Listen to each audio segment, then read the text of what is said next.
Telangana assembly సమావేశాలు హాట్గా జరుగుతున్నాయి. అధికార విపక్ష నేతల మధ్య మాటల యుద్ధం జరుగుతోంది. అసెంబ్లీలో నిన్న సాగునీటిపై శ్వేతపత్రం విడుదల కావాల్సి ఉండగా జరగలేదు. అయితే సాగునీటి శాఖపై శ్వేతపత్రం విడుదలకు సంబంధించి కొనసాగుతున్న ఉత్కంఠకు తెరదించాలని ప్రభుత్వం నిర్ణయించింది. ఈ మేరకు వాళ్ళ శాసనసభలో నీటిపారుదల శాఖపై శ్వేతపత్రాన్ని విడుదల చేసి దానిపై లఘు చర్చను నిర్వహించనుంది.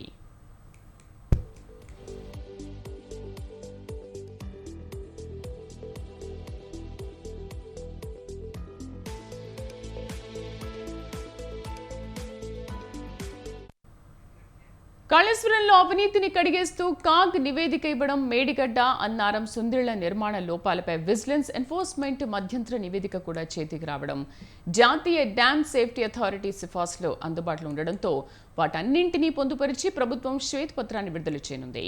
నేడు శాసనసభలో మేడిగడ్డపై పవర్ పాయింట్ ప్రెజెంటేషన్ ఇవ్వనున్నారు మంత్రి ఉత్తమ్ కుమార్ రెడ్డి.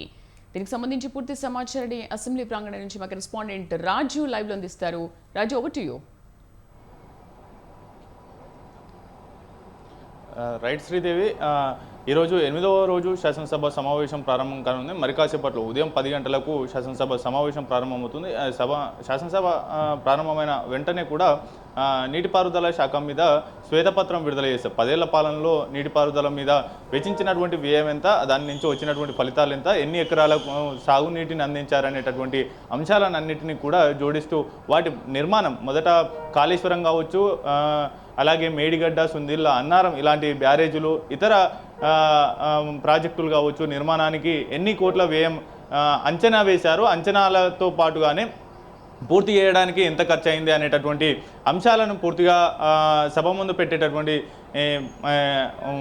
సభ ముందు అయితే ఉత్తమ్ కుమార్ రెడ్డి, నీటిపారుదల శాఖ మంత్రి ఉత్తమ్ కుమార్ రెడ్డి పెట్టనున్నారు. అనంతరం కూడా ప్రతిపక్ష నేతలు బీఆర్ఎస్ కావచ్చు, అలాగే బీజేపీ, సిపిఐ, ఎంఐఎం నేతలు కూడా దాని మీద షార్ట్ డిస్కషన్ చేస్తారు. మొదట బీఆర్ఎస్కు అవకాశం ఇస్తారు. అందులో గత 10 ఏళ్ల పాటు అటు మాజీ సీఎం కేసీఆర్ కావచ్చు, అలాగే నీటిపారుదల శాఖ మంత్రిగా ఉన్నటువంటి హరీష్ రావు కావచ్చు, ఇద్దరు సమాధానం ఇవ్వాల్సి ఉంటుంది. అయితే మాజీ సీఎం కేసీఆర్ సభకు హాజరు కావడం లేదు. దాంతోపాటుగానే ఇవాళ జరిగేటటువంటి శ్వేతపత్రం, నీటిపారుదల రంగానికి సంబంధించినటువంటి శ్వేతపత్రం నిన్ననే విడుదల చేయాల్సి ఉంది. ఎజెండాలో కూడా పేర్కొన్నప్పటికీ కూడా నిన్న కులగణన తీర్మానానికి సంబంధించి ఆలస్యమైంది. దాంతోపాటుగానే నియోజకవర్గ సమస్యలను సభ దృష్టికి తీసుకువచ్చేటటువంటి అవకాశం స్పీకర్ కల్పించారు. కాబట్టి దీంతో కొంత ఆలస్యమైంది. దాన్ని రేపటికి ఇవాళకి వాయిదా వేస్తూ కూడా స్పీకర్ అనుమతించారు. అయితే పూర్తి స్థాయిలో ఇవాళ బీఆర్ఎస్ అధినేత కేసీఆర్ జన్మదినం ఉంది కాబట్టి ఆ వేడుకల్లో పాల్గొననివ్వకుండా వ్యూహాత్మకంగానే ప్రభుత్వం ఈ నిర్ణయం తీసుకుంది. ఇవాళ నిన్నటితోనే శాసనసభ సమావేశాలు ముగుస్తాయనేటటువంటి అంశాన్ని శాసనసభ వ్యవహారాల ఇన్ఛార్జి మంత్రిగా ఉన్నటువంటి శ్రీధర్ బాబు బీఆర్ఎస్ నేతలకు చెప్పారని, అంతేకాకుండా ఇవాళ కావాలని ఈరోజు శాసనసభ నిర్వహిస్తున్నారనేటటువంటి అంశాలను కూడా మాజీ నీటిపారుదల శాఖ మంత్రి, ఆర్థిక మంత్రిగా ఉన్నటువంటి హరీష్ రావు చెప్పడం అనేది జరిగింది. ఏది ఏమైనప్పటికీ ఇవాళ కొంత వాడివేడి చర్చ జరిగేటటువంటి అవకాశం ఉంది.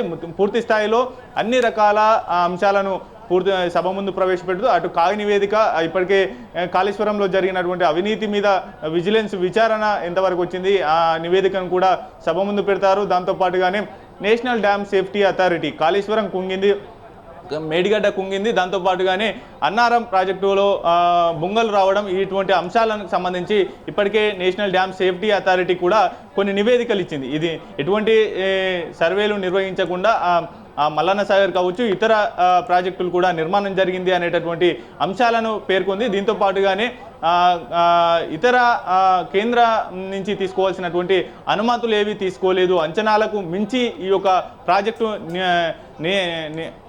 నిర్మాణం అనేది జరిగింది అనేది కూడా ఆ నివేదికలో పేర్కొన్న దాన్ని కూడా ప్రధానంగా సభ దృష్టికి తీసుకొచ్చేటటువంటి అవకాశం అయితే కనిపిస్తుంది. ముఖ్యంగా కాగ్ నివేదిక కూడా 2 రోజుల క్రితమే శాసనసభలో ప్రవేశపెట్టారు. దాని మీద పూర్తి స్థాయిలో ఇవాళ చర్చ జరిగేటటువంటి అవకాశం ఉంది. ప్రత్యేకంగా కాళేశ్వరం ప్రాజెక్టు నిర్మాణానికి సంబంధించి ఈ వ్యయం కావచ్చు, దాని నుంచి వచ్చినటువంటి ఫలాలు, అలాగే ఎవరెవరికి టెండర్లు దక్కాయి, ఏ విధంగా నిర్మాణం జరిగింది, అయితే కాంట్రాక్టు సంస్థ బాధ్యతారాహిత్యం కావచ్చు, అలాగే ప్రభుత్వం నిర్లక్ష్యం కావచ్చు అనేటటువంటి అంశాలను కూడా పూర్తి స్థాయిలో అందులో క్రోడీకరించిందనే చెప్పుకోవాలి. ఇవాళ ఇరిగేషన్ మీద మొదటి నుంచి నీటి పంచాయతీ అధికార ప్రతిపక్ష నేతల మీద జరుగుతున్న ఆ, ఆ, వాగ్వాదాలు కావచ్చు, పరస్పర ఆరోపణలు కావచ్చు, ఈ అంశాలను కూడా మొదట కేఆర్ఎంబి బోర్డుకు కృష్ణా జిల్లాల కృష్ణా జిల్లాల మీద ఉన్నటువంటి ప్రాజెక్టుల అవుట్లెట్లను అప్పగిస్తారంటూ కూడా బీఆర్ఎస్ పెద్ద ఎత్తున నిరసన చేసింది. అలాగే నల్గొండలో నిరసన సభ నిర్వహించింది. దానికి ముందుగానే బోర్డుకు ఎట్టి పరిస్థితుల్లో నిర్వహణ బాధ్యతలు అప్పగించేది లేదంటూ కూడా శాసనసభ వేదికగా తీర్మానం చేయడం జరిగింది. అయినప్పటికీ కూడా ఇప్పుడు కొలువుదీరినటువంటి కాంగ్రెస్ ప్రభుత్వం ముమ్మాటికి కాళేశ్వరం జరిగినటువంటి అవినీతిని ఎండగడతా ఉంటే ప్రతిపక్ష బీఆర్ఎస్ మాత్రం కేఆర్ఎంబికి ఈ యొక్క ప్రాజెక్టుల నిర్వహణ బోర్డు అంటే ఉద్యమం జరిగిందే నీళ్లు నిధులు నియామకాల కోసం కాబట్టి నీళ్లను మరోసారి ఆంధ్ర పాలకులకు ఆంధ్ర ప్రజలకు అటు ఆంధ్ర ప్రదేశ్లో ఉన్నటువంటి పాలకులు కూడా తరలించుకొని వెళ్తున్నారు అనేటటువంటి అంశాలను పదే పదే రగిలిస్తూ కూడా బీఆర్ఎస్ ఆరోపణలు చేస్తూ ఉంది. దీనికి సంబంధించి మొదటి నుంచి కూడా ఈ యొక్క వాటర్ వార్ కొనసాగుతూ ఉంది. ఇవాళ కూడా పెద్ద ఎత్తున అధికార ప్రతిపక్ష నేతల మధ్య వాడివేడి చర్చ జరిగేటటువంటి అవకాశం అయితే ఉంది. శ్రీదేవి, రాజు, లఘు చర్చ సందర్భంగా ఈ చర్చకు బీఆర్ఎస్ నుంచి ఎవరెవరు హాజరయ్యే అవకాశం ఉంది? ఎందుకంటే బీఆర్ఎస్ అధినేత కేసీఆర్ పుట్టినరోజు సందర్భంగా కూడా ఈరోజు రావచ్చా?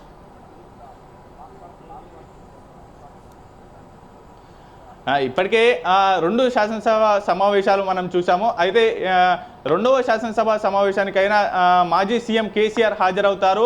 ప్రభుత్వం అడిగేటటువంటి ప్రశ్నలకు సమాధానం కరాఖండిగా చెప్తారనేటటువంటి సమాచారం అందినప్పటికీ చివరి నిమిషంలో కూడా సభకు రావడానికి ఆయన ఇష్టపడలేదు.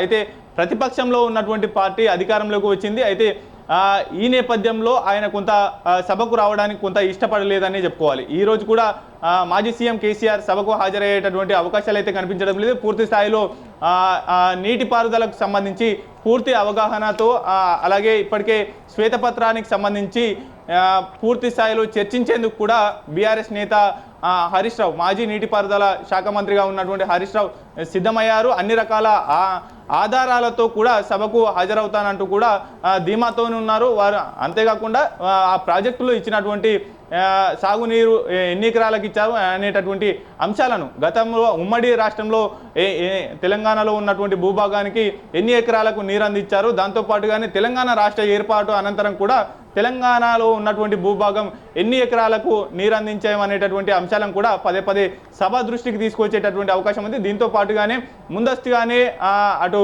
కాళేశ్వరం రీడిజైన్ కావచ్చు, దానివల్ల జరిగినటువంటి మేలు, అంతేకాకుండా ఇప్పుడు పదే పదే కాంగ్రెస్ ప్రభుత్వం చెప్తున్నటువంటి ఇటు మేడిగడ్డ కుంగిపోవడం, అలాగే అన్నారంలో బుంగలు రావడం, ఇటువంటి అంశాలకు మొన్నటికి మొన్న అసెంబ్లీ సమావేశాలు జరుగుతున్న సమయంలోనే కూడా ప్రతిపక్ష అన్ని రాజకీయ పార్టీల నేతలను కూడా కాళేశ్వరం సందర్శనకు తీసుకువెళ్లారు. దానికి బీఆర్ఎస్ నేతలు, బీజేపీ నేతలు కూడా దూరంగా ఉన్నారు. ఆ ప్రదర్శన సందర్భంగా కూడా పూర్తి స్థాయిలో ప్రజల ముందు వివరించేటటువంటి అవకాశం దక్కింది అనేటటువంటి అభిప్రాయంలో కాంగ్రెస్ పార్టీ నేతలు ఉంటే, మరోసారి ఈ యొక్క నీటి రాజకీయాలైతే మరోసారి అసెంబ్లీ వేదికగా చర్చ భారీ స్థాయిలో జరిగేటటువంటి అవకాశం అయితే కనిపిస్తూ ఉంది. ఈ రోజు ఏది ఏమైనప్పటికీ అటు బీఆర్ఎస్ కాంగ్రెస్ మధ్య వాటర్ వార్ కొనసాగనుంది అనేది అయితే చెప్పుకోవాలి. Sridevi, right Raju, thank you. మరి వాళ్ళ అసెంబ్లీ సమావేశాలు ఎలా ఉండబోతున్నాయి, అధికార ప్రతిపక్షాల మధ్య మాటల యుద్ధం ఎలా జరగబోతోంది మరి కాసేపట్లో కూడా చూద్దాం.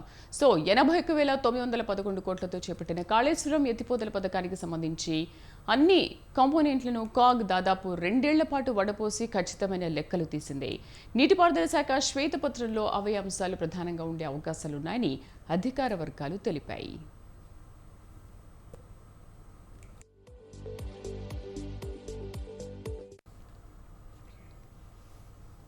బిల్టన్లో షార్ట్ బ్రేక్ తీసుకుందాం.